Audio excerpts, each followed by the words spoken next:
डबरा विधानसभा चुनाव 2023 में इमरती देवी को जिताने में पूरी ताकत लगाएंगे सिंधिया। इमरती बनाम नरोत्तम ने भाजपा वोटर को डाला संशय में, भाजपा नेतृत्व परेशान। केंद्रीय मंत्री नरेंद्र सिंह तोमर की भूमिका पर भी होगी सबकी नजर। भाजपाइयों की आपसी सुरफुटअव्वल से मजे में कांग्रेस फिर कर रही है जीत का दावा, वास्तविकता फिलहाल भविष्य के गर्भ में। मध्य प्रदेश की डबरा सीट भाजपाइयों की आपसी सिरफुटअव्वल को लेकर पूरे प्रदेश में चर्चा का विषय बन गई है। इस सीट को नरोत्तम बनाम इमरती की लड़ाई के शिकार होने की पूरी संभावना है, जबकि चुनाव के मौके पर सिंधिया यहां से भाजपा को जिताने में कोई कसर नहीं छोड़ेंगे। इस सीट पर भाजपा के वरिष्ठ नेता सिंधिया, नरोत्तम मिश्र और नरेंद्र सिंह तोमर की विशेष नजर होने के कारण पार्टी के उम्मीदवार के मन में सदैव डर बना रहता है कि यहां भाजपा उम्मीदवार को अपनों की नजर न लग जाए और उसे जीत से वंचित न होना पड़े। इसका खतरा सदैव बना रहता है। यहां भाजपा उस कहावत को चरितार्थ करती आ रही है जिसमें कहा जाता है, घर को आग लग गई घर की चिराग से। उल्लेखनीय है कि इन दिनों पूरे मध्य प्रदेश में विधानसभा चुनाव को लेकर गहमा गहमी है।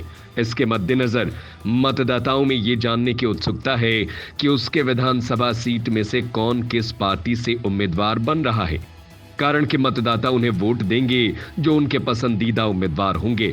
यहां हम ग्वालियर की डबरा विधानसभा सीट का जिक्र कर रहे हैं, जो भाजपा के दो नेताओं राज्य के गृह मंत्री नरोत्तम मिश्रा और सिंधिया समर्थक इमरती देवी के बीच आपसी दांवपेच का शिकार है और इसका फायदा कांग्रेस मजे से उठा रही है और फिलहाल इस सीट पर कांग्रेस का विधायक है।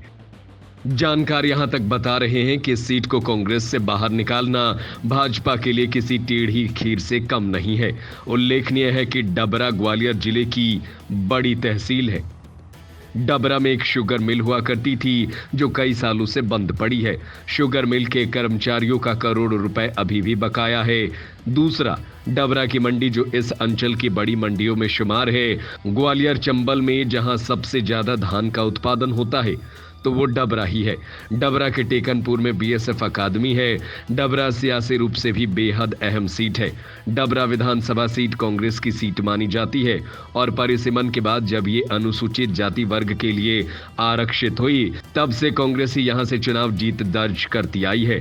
डबरा में पहला चुनाव 1962 में हुआ और कांग्रेस के वृंदा सहाय ने जीत दर्ज की। इसके बाद 1967 और 1972 का चुनाव भी कांग्रेस ने ही जीता। 1980 में बीजेपी ने यहां से खाता खोला, लेकिन अगला ही चुनाव बीजेपी हार गई।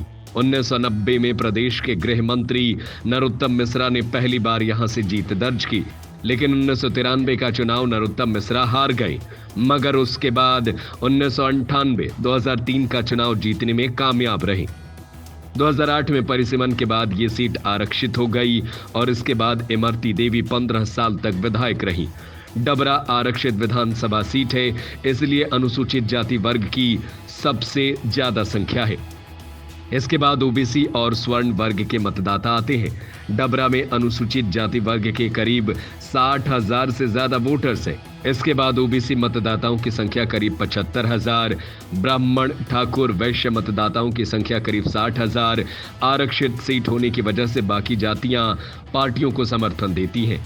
डबरा के मौजूदा सियासी समीकरण में नरोत्तम मिश्रा बनाम इमरती देवी बन रहा है। इसके अलावा इस सीट पर कोई समीकरण नजर नहीं आता।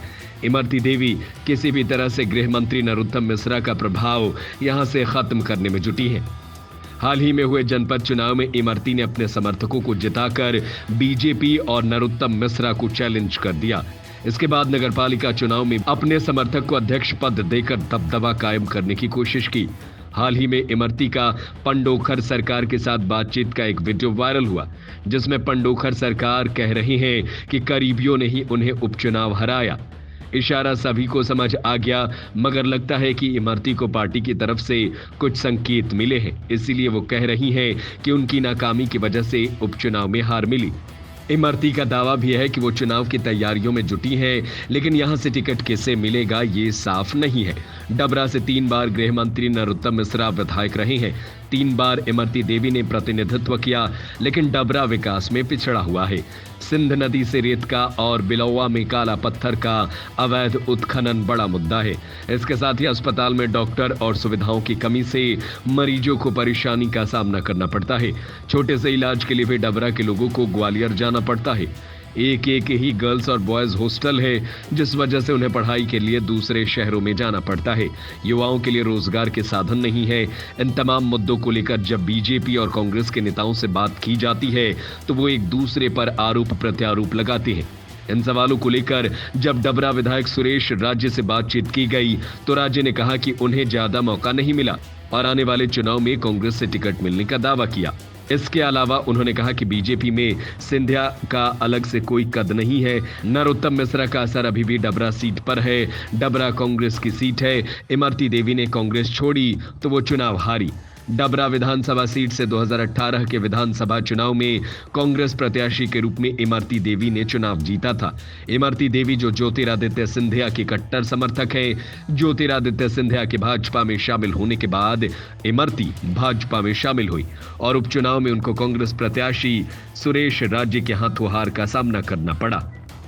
ऐसे में इस बार भी विधानसभा चुनाव में इमरती देवी और सुरेश राज्य के बीच ही चुनावी मुकाबला होने के आसार हैं। सिंधिया के करीबी होने के चलते इमरती देवी का टिकट लगभग तय माना जा रहा है, परंतु इस क्षेत्र में इमरती देवी नरोत्तम मिश्रा के बीच वर्चस्व की जंग बहुत हद तक इमरती देवी को हानि पहुंचा सकती है। साल 2020 के उपचुनाव में कांग्रेस के सुरेश राज्य ने भाजपा की इमरती देवी को 7,633 मतों के अंतर से पराजित किया था।